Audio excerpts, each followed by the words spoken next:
नमस्कार, स्वागत है आपका पुष्पा हुड्डा हिंदी ट्यूटोरियल्स में। सबसे पहले तो आपको नव वर्ष की बधाइयाँ। नव वर्ष आपके लिए बहुत मंगलमय हो। आज हम हिंदी साहित्य के इतिहास में हम बेटा पहले पढ़ चुके थे आदिकाल, फिर पूर्व मध्यकाल, तीसरा उत्तर मध्यकाल और चौथा जो है बेटा ये है आधुनिक काल या गद्य काल कहिए। ठीक है, तो बेटा इसमें क्या है, आज हम देखेंगे आधुनिक काल या गद्य काल को संवत 1900 से अब तक माना गया है।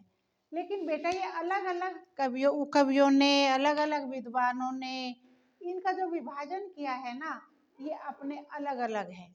इसका कोई प्रमाण नहीं है, कहीं इसमें कोई ना कोई चेंज आ जाता है। ठीक है, तो हमें इसके सन और संवत से कोई ज्यादा इस तरह के क्वेश्चन आते भी नहीं।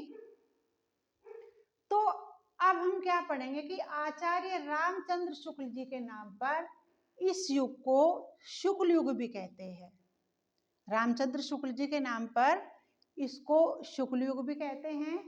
और इस काल में हिंदी साहित्य का चहुमुखी विकास हुआ, बहुत विकास हुआ हिंदी साहित्य का, क्योंकि इसके 4 स्तंभ माने गए हैं: जयशंकर प्रसाद, सुमित्रानंदन पंत, सूर्यकांत त्रिपाठी निराला और महादेवी वर्मा।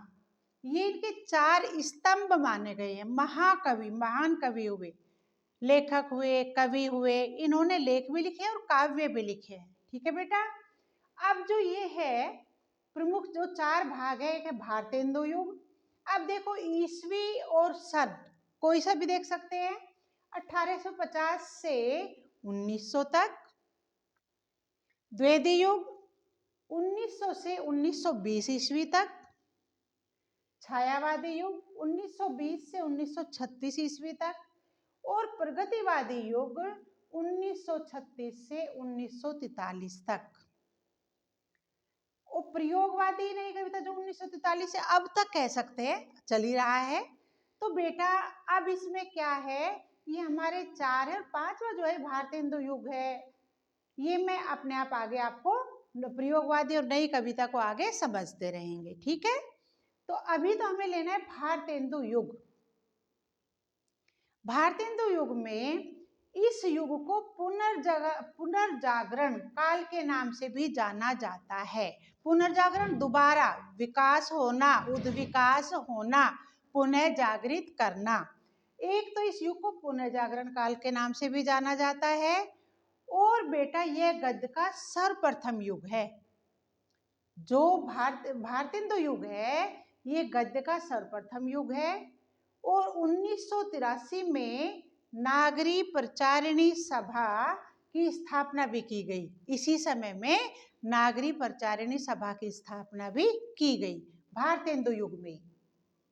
और बेटा भारतेंदु जी ने जानकी मंगल, नीला देवी नाटक में स्वयं अभिनय किए। इन्होंने लिखे भी और स्वयं उनका अभिनय भी किया है।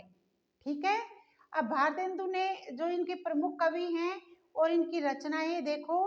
भारतेंदु हरिश्चंद्र ने लिखा विद्या सुंदर, प्रेम फुलवारी। अब जो ये विद्या सुंदर है इसका हिंदी में इन्होंने बांग्ला में इसका अनुवाद किया। इसके बाद प्रताप नारायण मिश्र, श्रृंगार विलास और हटी हमीर। राधा चरण गोस्वामी, शिशिर सुषमा, ये इनके काव्य हैं, ये इनकी कविताएं हैं, ये ऊपर इनके नाटक हैं। तो बेटा आज हमने करना था भारतेंदु युग, यानी इस युग को, ये भारतेंदु जी के नाम पर इसका नाम भारतेंदु युग पड़ा। शुक्ल जी ने भी इसमें काम किया। ये गद्य का सर्वप्रथम युग है। और 1983 में प्रचारिणी सभा की स्थापना भी की गई। और बेटा ये है प्रमुख कवि।